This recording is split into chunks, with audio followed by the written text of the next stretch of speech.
की बेबसी पर बहस नहीं। रोते बिलखते गरीब परिवार का छलका दर्द, कहा करे मदद वरना कोरोना से पहले हम भूख से मर जाएंगे। कभी कभी हमें समाज में ऐसे हालात देखने को मिलते हैं जिनको देखकर ऐसा लगता है कि शायद गरीब होना बहुत बड़ा गुनाह है, और अगर गरीब लुटा हुआ, दबा हुआ, कुचला हुआ हो तो सभी उसकी तरफ देखना छोड़ देते हैं। बड़े बड़े नेता की तो बात छोड़ो, लेकिन यहाँ तो ऐसा लगता है किसी छोटे जनप्रतिनिधि ने भी इस परिवार की सुध नहीं ली होगी। अगर ली होती तो शायद ये परिवार आज इस नर्क जैसे हालातों में ना जी रहा होता। आज के युग में भी अगर इंसान पाषाण युग से भी ज्यादा बुरी हालत में रह रहा हो तो आप क्या बोलेंगे? आज जो हम दृश्य देख रहे हैं वो जीवन में गरीबी और लाचारी के देखे गए हालातों में सबसे दयनीय है। यहाँ आप अगर इस वीडियो को गौर से देखें तो आप खुद समझ जाएंगे। वहीं जब एनटीआई न्यूज चैनल पर खबर चली तो खबर को देखकर इस परिवार के बारे में जन सेवा का एक अवलोकन के संस्थापक व समाज सेवी हरीश चंद्र को जानकारी मिली तो वो चल पड़े परिवार से मिलने। पर जब उन्होंने मौजूदा हालातों को देखा तो पूरी तरह से भावुक हो गए और अपने शब्दों में परिवार की बदनसीबी की कहानी सभी से साझा की। कहते हैं दूसरे का दर्द वही समझता है जिसके दिल में दूसरे के दुख को देखकर उसे समझने की शक्ति हो। इन हालातों में अगर हरीश चंद्र और उनकी संस्था उस परिवार तक पहुंचे हैं तो सच में वो इनके लिए किसी फरिश्ते से कम नहीं है। उनके इस परिवार से मिलने के बाद अब उम्मीद जग गई है कि परिवार को न्याय जरूर मिलेगा और हर वो संभव मदद भी करेंगे। देखिए एनटीआई न्यूज की खास रिपोर्ट। 2 दिन पहले हमने एक खबर की थी और जो घर आपको दिखाया था उनके हालात ऐसे हैं कि बद से बदतर है। गरीबी का आलम ऐसा है कि 2 वक्त का खाना भी उन्हें नसीब नहीं होता है। आपको जैसे सारा बताया था हमने उनके घर के जो हालात, उसी खबर को देख के संस्थाओं ने जब वो खबर देखी, संस्था वाले हैं जन सेवा का एक अवलोकन, उन्होंने जब ये खबर देखी तो उन्होंने हमारे साथ हमें फ़ोन किया और जगह का नाम पूछा कि आप कहाँ गए थे, कौन सा एरिया है, हमारे साथ या चलिए आप, तो हम उनकी जो हमसे थोड़ा बहुत हो पाता है हम उनकी मदद करेंगे। तो हमारे साथ यहाँ पे वो जुड़े भी हुए हैं, वो आए हैं हमारे साथ। जनसेवा का एक अवलोकन के जो चेयरमैन हैं हरीश चंद्र जी, वो आए हैं और वो इनकी मदद के लिए आगे आए हैं। इसी तरह से जितना हो सके आप संस्थाएं वाले आगे आएँ और इन लोगों की मदद करें। पहले तो जानते हैं कि इन्हें कैसे पता चला और ये अब इनकी मदद के लिए क्या कुछ करेंगे। नमस्कार मैम, सबसे पहले मैं आपका धन्यवाद करता हूँ कि आपने हमें आपकी जो खबर है वो हमने देखी फेसबुक पे, तो हमें ये जो जैसे देखा तो हमें ये लगा कि मतलब इनकी ऐसी हालात हैं जो इनको सबसे ज़्यादा, मैंने आपके साथ जब बात की तो मुझे पता चला कि सबसे ज़रूरत इनको इस वक्त जो है वो खाने की है। इनके पास खाने के लिए कुछ सामान नहीं है, राशन वगैरह कुछ नहीं है। इसलिए हमने ये कोशिश की कि इनको जितनी जल्दी हो सकता है इनके घर पे हम राशन पहुंचाएं। तो हम आज आपके माध्यम से यहाँ पे आए हैं। एनटीआई का मैं बहुत धन्यवाद करता हूँ कि उन्होंने हमें इस काबिल समझा कि हमें यहाँ पे जो उन्होंने हमें यहाँ पे लाने का मौका दिया। तो यहाँ पे हम आए और जब हमने ये देखा कि इनके घर का जो हालात हैं वो सच में इतने बुरे हैं कि मैं शायद मेरे पास वर्ड नहीं है कि मैं इसको एक्सप्लेन कर सकूं। तो जितना हमसे हो सका वो हमने किया है। इन फ्यूचर भी हम ये पूरा देखते रहेंगे कि टाइम टू टाइम यहाँ पे इनको कभी भी राशन खाने की परेशानी ना हो सके। और भी कई ऐसी जो चीज़ें रहेंगी वो इन फ्यूचर हम इनके लिए पूरा करने की कोशिश करेंगे। इनकी टीम मेंबर के और भी यहाँ हमारे साथ जो इनके साथ आए हुए हैं, आज पूरी टीम इनकी आई हुई है, उनसे भी हम बात करेंगे। जी आप अपना नाम बताइए। मेरा नाम रमेश लाल है जी। मैं सबसे पहले तो धन्यवाद करूंगा हरीश चंद्र जी और मैम नेहा जी का, जो कि मैंने रात को ही आपकी फेसबुक में ये देखा था, यानी कि ऐसे ऐसे ये गरीब परिवार है तो कोई आगे नहीं आया, तो इसलिए हमने सुबह ही निर्णय लिया कि मैम जी के साथ हम उन घर को देखने के लिए जाएंगे।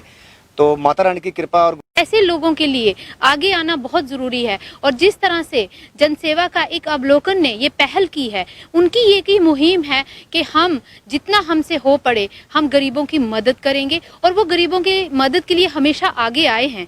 और उनके एक और टीम मेंबर हैं, उनसे भी हम जानेंगे कि इन्होंने हमें जो एक पहले सूचना दी थी, खबर दी थी कि ऐसा एक गांव है जहां एक परिवार है, बहुत गरीब तबके से वो वाबस्ता है। तो हम बताएं, अब इनसे जानेंगे कि आज जैसे ये आए हैं फिर से, तो ये आगे भी इस तरह से जो गरीबों के लिए आगे आएंगे और क्या अपने विचार रखते हैं। नमस्कार मैम, सबसे पहले मैं NTI न्यूज़ का शुक्रिया अदा करता हूं, जिन्होंने हमारे साथ जो है जनसेवा के साथ कंधे से कंधा मिलाकर और इस परिवार को जो है मदद पहुंचाने में हमारी मदद की, ताकि हम इस आपके माध्यम से ये ज़्यादा से ज़्यादा लोगों तक पहुंचे और लोग इनको जो है मदद के लिए वो आगे आएँ। मैं इसी के साथ अपनी टीम जनसेवा का एक अवलोकन और हमारे चेयरमैन श्री हरिश्चंद्र जी का मैं धन्यवादी हूं, जिन्होंने ये कदम उठाया ताकि हम लोग जो है इन गरीबों को कुछ जो है वो प्रोवाइड करें।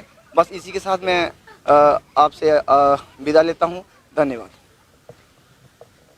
बहुत मुश्किल हो जाता है जब एक गुर्बत में कोई परिवार रह रहा होता है और उसके लिए आगे आना, उनकी एक उन चेन बनना और वो चेन बना के उनकी मदद करना बहुत ज़रूरी है। क्योंकि आज अगर हम सारी बातें सरकारों पे डाल दें, सरकारें जब अपना काम करेंगी तब देखा जाएगा। फिलहाल वो संस्थाओं को आगे आना है। जिस तरह से जनसेवा एक अवलोकन ने पहल की है, हमारे साथ वो भी हैं जो इनके पड़ोसी थे, जो इनके हमने जब खबर दिखाई थी वो उन्होंने हमें ये सच्चाई जो थी वो बताई थी कि किस हालात में ये लोग रहते हैं, इनके घर का पूरा हमें बताया था। वो भी खड़े हैं यहाँ पे। तो आज जानेंगे कि जैसे ये खबर चली तो संस्थाओं ने हमें फ़ोन करके हमें पूछा कि ये गांव कौन सा है, हम जाना चाहते हैं, इनकी कहीं ना कहीं थोड़ी सी जो हम मदद कर पाएँ वो हम करना चाहते हैं। तो क्या कहेंगे आप? इनकी बेचारे को जरूर मदद करनी चाहिए। इन्हें गरीबे की मदद की भगवान भी दिंदा। आखिर इनू भैन जी का इन्ना बड़ा शुक्रगुजार है इस टीम का, जी इन्हें देखभाल की, इनकी हालत सुनी, इनका दुख सुख सुनिया, इन्हें दुख सुख का कोई अंत पाया। कल परसों जदों आए दे हे अदों बेचारे हालत देखी, उन्होंने खाने दाने का भी थोड़ा कोई बंदोबस्त किया। चलो 4 दिन बेचारी ने अगे चले, भुखे तो ना रहना। पहले रोटी का भी बड़ा मुश्किल है इनका। पहला रोटी का भी बड़ा मुश्किल था, बजाय ओसी पड़ोसी वाले देते थे, कमाने वाला कोई नहीं, तो फिर कहाँ से खाने थे। जैसे इन्होंने कहा कि खाना भी नहीं मिलता है और कभी कभी जो पड़ोसी हैं, जो आगे यहाँ आसपास जो घर हैं, वो थोड़ा बहुत इनको खाना दे देते हैं। हम दिखाएंगे कि पहले भी हमने आपको दिखाया कि जो घर के अंदर जो इनकी जायदाद उसे हम कहेंगे, जो सामान है इनका, वो कैसे ये लोग 4 जन इस घर में रहते हैं। तो आप जब सोते हो यहाँ पे तो बिस्तर वगैरह कहाँ है आपके पास? मैम जी चाची के बिस्तर लेते हैं, वो कोठे के ऊपर सोते हैं। छत पे सोते? हाँ जी, छत पे सोते हो? में एक ही मंदिर है जी। हाँ जी, तो ना जहाँ से भी सांप आ जाते हैं। सांप आते हैं? हाँ जी। ये जो दीवारें हैं यहाँ पे आप देखिए कि ये बीच बीच में यहाँ पे सुराख आपको दिखेंगे और यहाँ से सांप आ जाते हैं।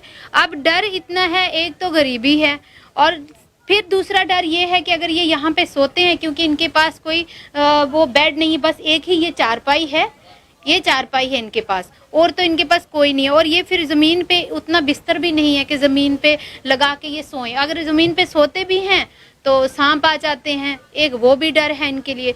तो अब जैसे आपको ये जो हम देख रहे हैं घर की हालत, आप क्या चाहते हो कि घर होना चाहिए? हाँ जी मैम, हमारे भी ख्वाब हैं, सब लोगों के कमरे हैं, 1-1 2-2 कमरे हैं, हमारा यही है। ये भी टीनें उड़ गई थी, फिर मोहल्ले ने गराई करके फिर ये डाला।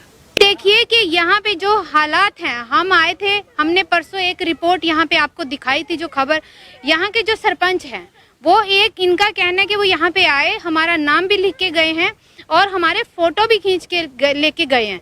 फोटो खींचने से कुछ नहीं होता, जमीनी सतह पे काम करना जरूरी होता है।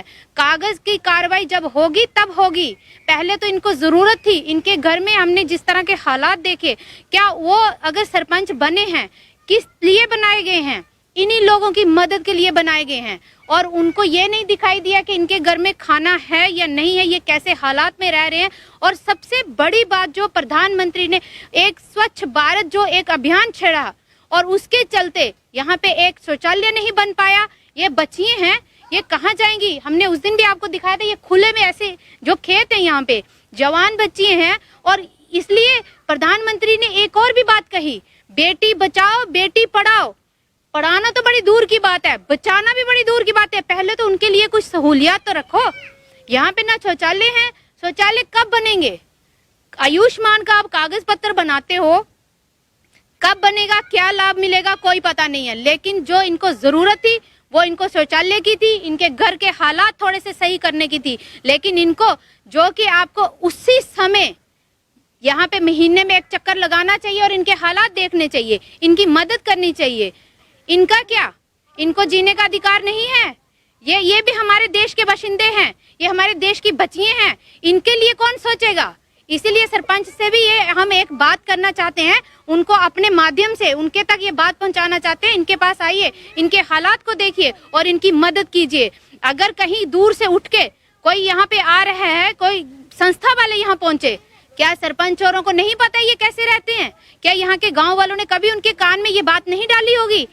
आना है, बाबू बन के मत आइए, साहब बन के मत आइए, इनके हमदर्द बन के आइए, इनकी मदद के लिए आगे आइए। इसी के साथ बने रहिए हमारे साथ। एनटीआई न्यूज टिंकू गुप्ता के साथ नेहा रैना।